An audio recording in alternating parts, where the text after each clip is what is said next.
In this video, I will show you how to do the 6 strength moves for moving with strength without strain in everyday life. So we have been building up to this: natural alignment, spacious breath, core support, hinging, and now we're ready to take that into moving strong without strain. Same thing, we're slowing this down. So I'd like you to start in seated because this is the easiest way, I think, to learn this hip hinging in a way that you're able to bend down with both legs on the ground and get yourself up. So we're in a chair that's sturdy, feet on the ground. And again, if you need a little back support, find that position where you have the least pain or no pain. You are in your natural alignment and you feel your spacious breath. And you're starting by resting well.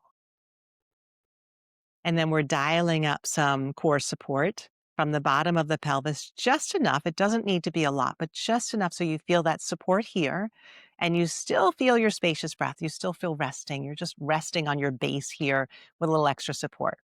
And so now you're ready to hinge, to move, to get up. So our hips can hinge in sitting by folding our body in half. You can have that alignment. You can fold your body in half. So your head staying in neutral here so that your spine can stay in neutral. Your core support here is allowing your spine to stay in neutral and you can hip hinge. If you don't have that core support or if your head goes up, we lose that alignment. So as soon as you look up, your neck flexes and then your back flexes. And we don't want that. We want that natural alignment to stay here. We have our core support, then we can hinge through our hips so that our hip joint is still strong and the back is not straining. So as you go into this hip hinging here, if you notice any strain in your back, then back up a little bit. You know what to do. Come back to natural alignment.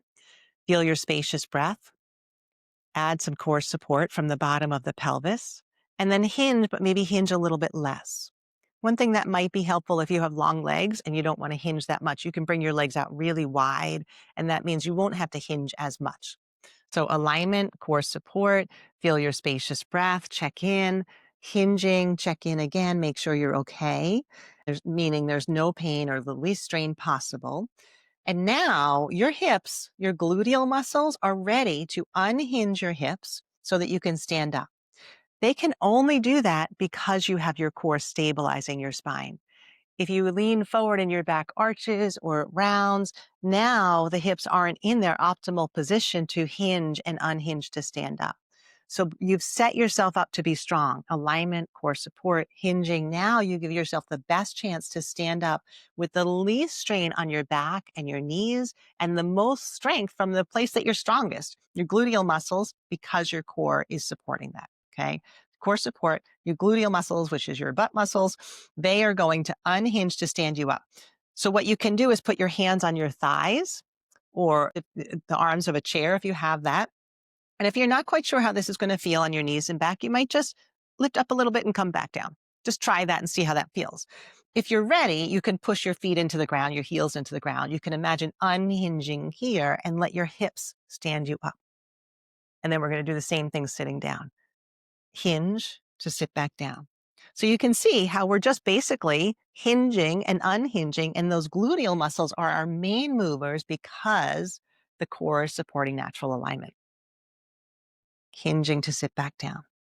If at any point you notice pain or discomfort, you can do this with a cushion on a chair. So you might build up the chair with folded blankets and a cushion on a chair so that you're a little bit higher, and try it on a higher level. Or just do less of the movement. Try just one part of it, just lifting up a little bit and then coming back down. Break it down to the level of the movement and the part of the movement that you can do pain-free or pain-reducing. Very, very important to listen to that. Your body will adapt as you practice this. Just keep staying curious. Go back to those foundational movements, one to the next, the way we have built them up, and then find your alignment, core support, hinge, and use your gluteal muscles to unhinge to stand up and then hinge to sit back down. So keep practicing that. Use any props that you need so that this is pain-free or pain-reducing. Keep following those foundational movements and practice this, and it will get easier if it's hard. If this kind of was a light bulb moment for you, which it is for a lot of my clients that I show this to, they realize that they don't have to have knee pain and back pain getting up out of a chair, which means that you could eventually do that getting off the floor without pain too. So practicing that movement, but starting in the pain-free, pain-reducing movement. If you can't do it pain-free or pain-reducing, visualize it. Just visualize that you can do that with ease. Your muscle memory will start to adapt to that visualization. You've already practiced the steps up to it, and eventually your body will be able to do that again if that movement is available to you. Okay. So that's the first one. 2 legs on the ground is our first strength move. The second strength move is doing the same thing with 1 leg on the ground so that we're helping to balance our body and having 1 leg be strong enough to hold us up. So I want you to, I'm just going to move my chair here and have something to hold on to. Okay. A wall, um, something sturdy, because we don't want to worry about balance right now. I want you to focus on the mechanics of doing this strong. So I'm going to put a pretend wall over here as if I was holding onto a wall. Alignment, core support. Okay. And then I'm going to hinge forward with 1 leg as if I was stepping up on something, but we're going to do this on the floor. Hand on a wall or something sturdy, and then hip hinge, right? And hip bend your knee just a little bit. So you've got your core support here, you're relaxed. Same thing, gluteal muscles can now unhinge you to stand up. And then we're going to step back down and step back. Okay. Alignment, core support, hip hinge, knee hinge. But that main mover is from those gluteal muscles because they are stronger than your thigh muscles. Oftentimes, when we step up on stairs, we end up overusing our knees. This helps us to use our core to allow our hips, our gluteal muscles to lift up, and then the knees can be a support system, which is what they're meant to do. Okay. Alignment, core support, hip hinge, knee hinge just a little bit, hip lifts you up, and then back down. Again, if there's any pain or discomfort with this, do whatever part of that works well for you. You might just hinge, bend the knee a little bit, and then just come up on your toe and just kind of just a little bit on 1 leg, but not completely. So break it down to the level and the part of that movement that you can do pain-free or pain-reducing. The next strength moves are the 4 basic movements of the arms for everyday life. Okay. You can do this in sitting or in standing. We find our natural alignment. You dial up your core, and then we're going to push forward. So you're hinging through your shoulders and your elbows and push forward. Right. That's our first movement. As you're pushing forward, check to make sure that you haven't lost your alignment. You haven't rounded. You're not arching your back or tightening your breath. Keep that layering, alignment, core support, hinging so that you're resting well as you're moving well. You're relaxed as you're using your strength. So we're pushing forward. Those muscles on the back of the arm, the triceps, their job is to extend your arm. So if you activate those, you're going to get a longer arm. Okay. So you can play with that, extending the arms, using all these muscles, using these muscles in your core, but still having that spacious breath. Notice what that feels like to push forward, have some strength without strain. And just noticing if it's real straining, come back to natural alignment and build it up from there. The second movement is pulling back. So as if you're pulling a door open or pulling something back with strength. So that back body strength, but without losing our alignment, without straining our back, right? So we're pulling back. That's the second basic movement of everyday life for our upper body. And we're keeping our natural alignment, our spacious breath, and we're just hinging to pull back. Okay, so pushing forward and pulling back.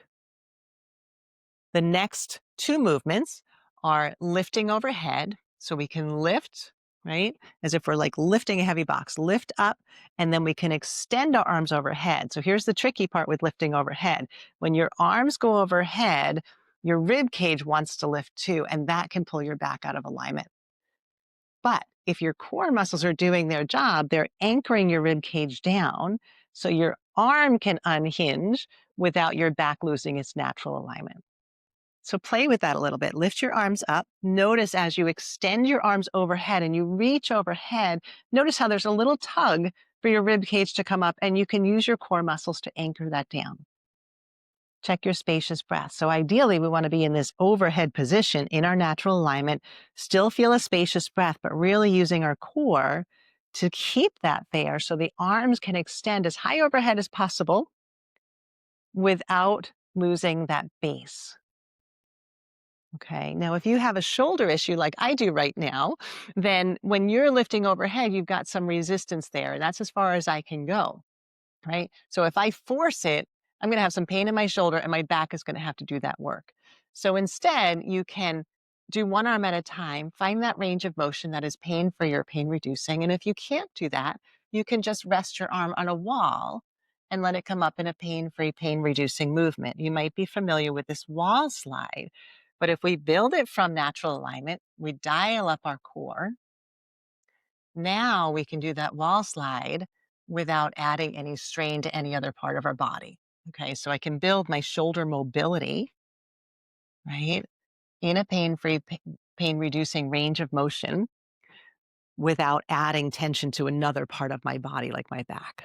Okay, so that movement is lifting overhead, extending. And again, when your arms extend, your triceps job is to lengthen your arms. So make sure you include those so your arms get longer without having to arch your back to lift up.